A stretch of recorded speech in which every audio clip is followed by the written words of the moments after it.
बरसों पुराने ऑडिटोरियम को तोड़कर वहां मल्टीप्लेक्स बनाए जाने की बात काफी दिनों से चल रही थी। कुछ खरीदारों से बात काफी आगे बढ़ चुकी थी। नरेश बड़े अरमान लेकर गांव से शहर भाग कर आया था, लेकिन किस्मत की मार से बच नहीं पाया। अपनी पढ़ाई भी पूरी नहीं कर पाया और पैसों की दिक्कत के कारण उसने सिक्योरिटी गार्ड की नौकरी ले ली। ये रात सावन ऑडिटोरियम में उसकी पहली रात थी। रात 1 बजे तक वो ऑडिटोरियम के बाहर ही ड्यूटी कर रहा था। फिर उसने सोचा कि क्यों ना एक बार अंदर चलकर देखा जाए। उसने ऑडिटोरियम के भारी भरकम दरवाजे को खोला और अंदर घुसते के साथ ही ऑडिटोरियम के ऊपर वाले हिस्से से किसी के भागने की आवाज आई। नरेश तुरंत उस तरफ भागा और दौड़ता हुआ ऊपर तक गया तो कोई दिखा नहीं। इसके बाद नरेश ने ऊपर के दरवाजे को अच्छे से बंद किया और फिर वापस अपना एक अधूरा काम पूरा करने स्टेज की तरफ आगे बढ़ने लगा। नरेश ने बचपन से ही एक थिएटर आर्टिस्ट बनने का सपना देखा था। आज उसकी आंखें हर कदम के साथ नम होती जा रही थी और पूरे ऑडिटोरियम में उसके कदमों की आवाज गूंज रही थी। उस खाली पड़े ऑडिटोरियम में कुछ टूटी हुई और कुछ साबुत बची कुर्सियों को देखते हुए और सीलन भरी छत के नीचे स्टेज पे खिंचे हुए बंद पर्दे के आगे खड़े होकर किसी नाटक के हीरो की तरह नरेश ने बोलना शुरू किया। बोलना नरेश का कुछ और था, लेकिन उसने बोला कुछ और खाली पड़े ऑडिटोरियम में तालियों की आवाज की कड़कड़ाहट से किसी भी इंसान का डर जाना लाजमी था। नरेश ने आंखें खोल के देखा तो सामने कुर्सियां खाली पड़ी थी और आखिर में एक टूटी कुर्सी के लकड़ी के टुकड़े के गिरने की आवाज भी आई। नरेश तुरंत सीढ़ियों से उतर के उस तरफ भागा, लेकिन ज्यादा दूर जा नहीं पाया था क्योंकि स्टेज के पीछे से आती एक आवाज ने उसे अपनी ओर खींचा।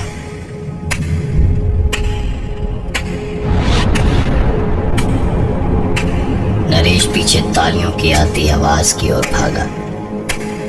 स्टेज पर चढ़ के पर्दे को खोलकर स्टेज के पीछे जहां से आवाज आ रही थी वो उस ओर अपने आप जाने लगा। नरेश उस आवाज का पीछा करते हुए बैक स्टेज तक पहुंचा। ग्रीन रूम से आती रोशनी देख नरेश उस तरफ धीरे धीरे बढ़ा और दरवाजे की आड़ से हाथ में लाठी लिए संभल के झांका तो देखा अंदर कोई नहीं था। सिर्फ एक मेकअप किट का सामान टेबल पर बिखरा पड़ा था। नरेश ने कमरे की बत्ती बंद की, दरवाजे को बंद किया। नरेश वापस दरवाजे तक जाए इससे पहले उसने स्टेज से आती पर्दों की आवाज सुनी। नरेश स्टेज की तरफ भागा और वहां पहुंच के देखा पर्दा थोड़ा सा अपनी जगह से खिसका हुआ था। नरेश को लगा कि शायद उसका वहम होगा। ये सोचकर वो वापस मेन गेट की तरफ जाने के लिए ऑडिटोरियम की सीढ़ियों से उतरकर आगे जा ही रहा था कि पीछे से आवाज आई। पलटकर नरेश ने देखा तो थोड़ी देर पहले तक थोड़ा सा खुला हुआ पर्दा पूरी तरह से बंद हो चुका था। नरेश जिस थिएटर में गार्ड की नौकरी के लिए आया था वो कई सालों से बंद हो चुका था। वहां सालों से कोई नाटक या प्रोग्राम नहीं हुआ था। उस रात उसने वहां खाली पड़े ऑडिटोरियम में किसी के कदमों की आहट सुनी, ऑडियंस की आवाजें सुनी, तालियों की आवाजें सुनी और पर्दा अपने आप बंद हुआ। इतना सब कुछ होने के बाद नरेश वहां और ज्यादा रुक नहीं पाया। चुपचाप बाहर गेट पे रोड के पास जाकर बैठ गया। सुबह ड्यूटी खत्म हुई तो दूसरा गार्ड बलराम आया। नरेश ने उसे कुछ नहीं बताया और चुपचाप अपने घर चला गया। दिन भर रात की बातों को ही सोचता रहा और आखिर में समझ गया कि शायद कोई अंदर घुसा था चोरी करने, और जब उसे कुछ नहीं मिला तो वहां से भाग लिया। शाम करीबन 6 बजे नरेश फिर अपनी ड्यूटी पे पहुंच गया। सर्दियों के दिन थे तो अंधेरा जल्द ही हो गया था। नरेश ने ड्यूटी हैंडओवर लेके थोड़ी देर तक इंतजार किया, लेकिन फिर जब रहा नहीं गया तो वापस ऑडिटोरियम के अंदर गया। अंदर जाके देखा तो पर्दे खुले हुए थे। पीछे जाकर देखा तो ग्रीन रूम बंद था। सब कुछ ठीक था वहां। नरेश एक एक करके सारे कमरे चेक कर रहा था। अंदर झांक कर उसने सब कुछ चेक किया, बत्तियां बुझाई और फिर बाहर आते वक्त देखा एक कमरा बंद था। उसे खोलने के लिए खींचा तो दरवाजा खुला नहीं। शायद दरवाजा जाम हो गया था। यह सोच के जोर से 2-3 बार खींचा, लेकिन दरवाजा तब भी नहीं खुला। इंटरलॉक जैसा कोई ताला लगा था शायद। पूरी ताकत से दरवाजे पे 5-6 बार मारा तो दरवाजा जोर की आवाज के साथ खुल गया। अंदर देखा तो पूरा कमरा अलग अलग रंग बिरंगे कॉस्ट्यूम से भरा पड़ा था। नरेश की आंखों में जैसे चमक आ गई थी। उसने सामने रखा एक राजा का मुकुट उठा के पहना और तन के किसी राजा की तरह चलता हुआ स्टेज पे गया। मन ही मन उसने मान लिया था जैसे पूरा हॉल भरा हुआ है और सब बस नरेश को ही देखने आए हैं। किसी राजा की तरह मूंछों पर दांव देते हुए उसने कहा, सेनापति, शत्रु के आक्रमण का उत्तर देना है हमें। सेना को तैयार कीजिए। कल प्रातःकाल हम शत्रु के रक्त से स्नान करके युद्ध भूमि से ही अपनी विजय का शंखनाद करेंगे। नरेश ने अपनी बात पूरी की तो जिस हॉल को वो पूरा भरा हुआ मान रहा था, आंखें खोलने पर वहां पर एक आवाज नहीं थी सिवाय पीछे से आती एक आवाज के। नरेश बहुत ध्यान से, बिना हड़बड़ाए या घबराए, उन तालियों की आवाज के पीछे पीछे गया। आवाज ग्रीन रूम से आ रही थी। झांक के जलती हुई आवाज करती ट्यूबलाइट की रोशनी पे देखा तो एक लड़की बैठी मेकअप कर रही थी और नरेश को देखते ही उसने कहा, वाह दिवाकर, आज एक बार फिर सारी तालियां तुम ले गए। देखती हूँ इसके बाद मेरा क्या होता है। मेरी एंट्री आ गई। वो लड़की उठी और नरेश के बगल से होते हुए स्टेज की ओर चली गई और नरेश वहां खड़ा खड़ा यही सोच रहा था कि उसने मुझे दिवाकर नाम से क्यों बुलाया, कि ठीक तभी उसकी नजर सामने आईने पर गई। नरेश समझ नहीं पा रहा था कि वो होश में है या बेहोश। वो सिर्फ एक मुकुट नहीं पहने था, बल्कि पूरा का पूरा राजा के कॉस्ट्यूम में था। नरेश कोशिश तो खुद को संभालने की बहुत कर रहा था, लेकिन वो तो जैसे अपने काबू में ही नहीं था। बड़ी बड़ी खुली आंखों और खुला मुंह लिए स्टेज की ओर भाग कर गया तो पूरा स्टेज खाली था और वो लड़की वहां नहीं थी। नरेश जैसे अपनी बेहोशी से जागा हो, वो भागकर उस कॉस्ट्यूम वाले कमरे के पास गया। दरवाजा जो वो खुला छोड़कर गया था वो बंद पड़ा था। एक बार फिर जी तोड़ कोशिश की उसने उस दरवाजे को खोलने की, लेकिन कोई फायदा नहीं हुआ। नरेश हार मानने को तैयार ही नहीं था।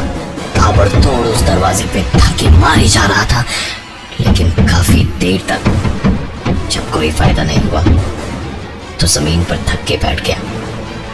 और तभी उसके कंधे पे पीछे से हाथ रख के किसी ने कहा, महाराज आपका समय समाप्त हुआ। नरेश को थिएटर में नाइट ड्यूटी के दौरान स्टेज का पर्दा हिलता हुआ मिला। किसी के कदमों की आहट भी सुनाई थी। कॉस्ट्यूम रूम का ताला तोड़ के अंदर से एक राजा का मुकुट निकाल के पहन के स्टेज पे उसने डायलॉग बोला तो खाली ऑडिटोरियम में ताली की आवाज भी आई। पीछे जाकर देखा तो ग्रीन रूम में कोई लड़की थी जो नरेश के बगल से होते हुए स्टेज तक जरूर आई, लेकिन उसके बाद वो कहीं भी दिखाई नहीं दी। नरेश वापस कॉस्ट्यूम रूम की ओर गया तो किसी ने पीछे से कंधे पे हाथ रख के कहा, महाराज आपका समय समाप्त हुआ।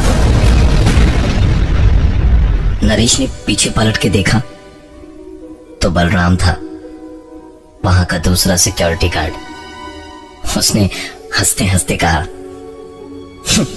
अरे राजा साहेब क्या बात है, ये मुकुट कहां से मिला आपको? नरेश ने उसे बताया कि ये मुकुट उसे इस कमरे से मिला है जो अब खोल भी नहीं रहा। वैसे बलराम तुम इतनी रात यहाँ क्या कर रहे हो? तुम्हारी तो सुबह 7 बजे की ड्यूटी है ना?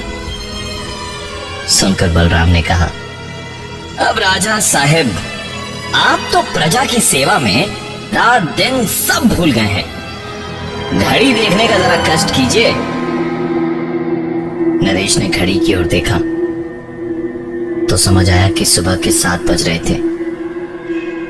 बलराम फिर बोला, नाइट ड्यूटी में ऐसा ही होता है, घर जाके आराम करिए।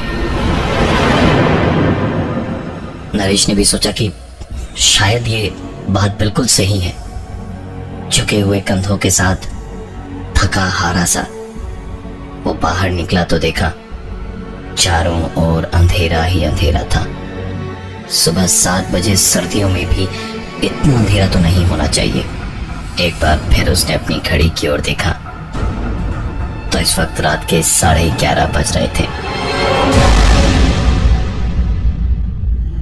नरेश का हाल इस वक्त ऐसा था कि एक हल्की सी आवाज भी सुन लेता तो शायद डर से मर जाता, लेकिन किसी तरह गेट पे ही उसने पूरी रात बिताई। सुबह जब बलराम आया तो उसको हैंडओवर देते वक्त उसने 2 दिन में उसके साथ जो कुछ भी हुआ वो सारी बात बताई।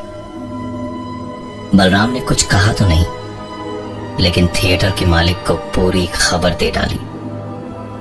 जब थिएटर बेचने की कोशिशें हो रही हों तो ऐसी अफवाहें कितना नुकसान कर सकती हैं, यही सोचकर उन्होंने नरेश को नौकरी से निकाल दिया। दूसरा कोई गार्ड आए तब तक बलराम को ही नाइट ड्यूटी दी गई।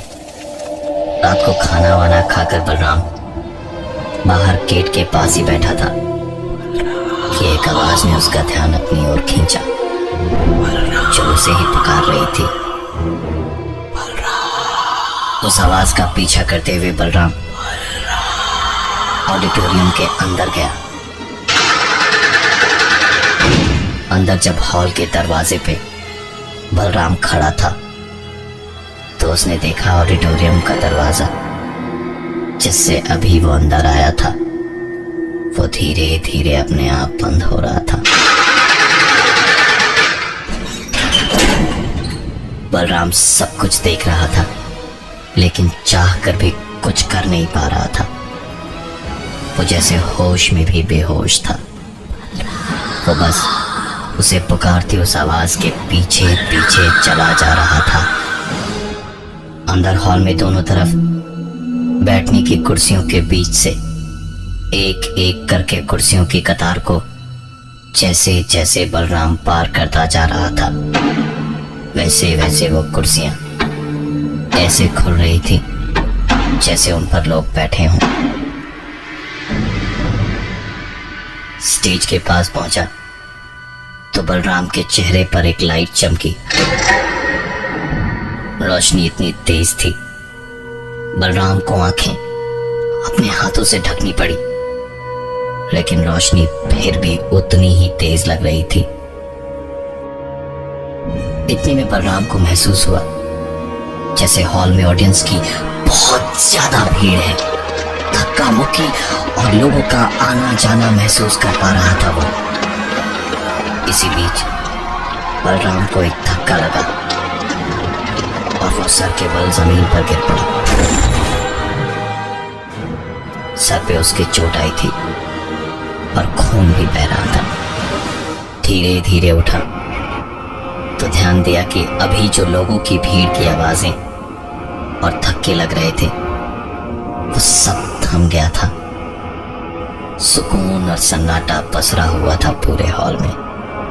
और तभी उसी सुकून और सन्नाटे को चीरती हुई एक आवाज सुनी बलराम ने और देखा स्टेज का पर्दा अपने आप धीरे धीरे खुल रहा था।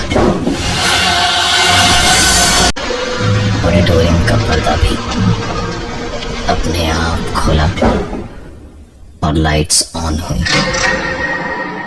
स्टेज पे बलराम ने देखा तो लोग नकाब पहने हुए स्टेज के दोनों तरफ से आ रहे हैं और एक लड़की स्टेज के बीच में एक लंबे से खंभे से बंधी हुई है। धीरे धीरे वो दोनों नकाब पहने लोग उस लड़की की तरफ आगे बढ़ रहे हैं और वो लड़की जैसे किसी मदहोशी में हो और बस अपने ख्यालों में हंसे जा रही थी। वो दोनों नकाबपोश इंसान उस लड़की के करीब आए और उसे आग लगा दी। लड़की उस जलती आग की वजह से चीखती रही, लेकिन उसकी चीख सुनने वाला कोई नहीं था। बलराम खड़ा खड़ा बड़ी बड़ी आंखों से ये मंजर देख ही रहा था कि उन दोनों में से एक की नजर बलराम की ओर घूमी। बलराम अब जैसे अपने सपने से जागा था। उसने देखा कि जो भी वो देख रहा था वो सब वहां पर हो रहा था और ये उसका कोई सपना नहीं था, वहम नहीं था। आग की आवाज अभी भी उसके कानों तक आ रही थी। वो लड़की जल के मर चुकी थी, उसकी चीखें शांत हो चुकी थी, लेकिन वो नकाबपोश आदमी बलराम की ओर दौड़े चला आ रहा था। बलराम वहां से जितनी तेज हो सके उतनी तेज दौड़ा, लेकिन मौत से तेज भला कभी कोई भाग पाया है। बलराम कुछ दूर भागते के साथ ही ठोकर खाने से गिरा और सर पे लगी चोट पे ही दोबारा उसके चोट लगी और इस बार कुछ ही मिनटों में उसकी जान निकल गई। अगली सुबह पुलिस को बलराम की लाश मिली। किसी को आनन फानन में निगरानी के लिए रखना ही था और अब तो पुलिस केस भी बन चुका था। ऐसी हालत में ऑडिटोरियम के मालिक ने नरेश को ही वापस नौकरी पे रखना सही समझा।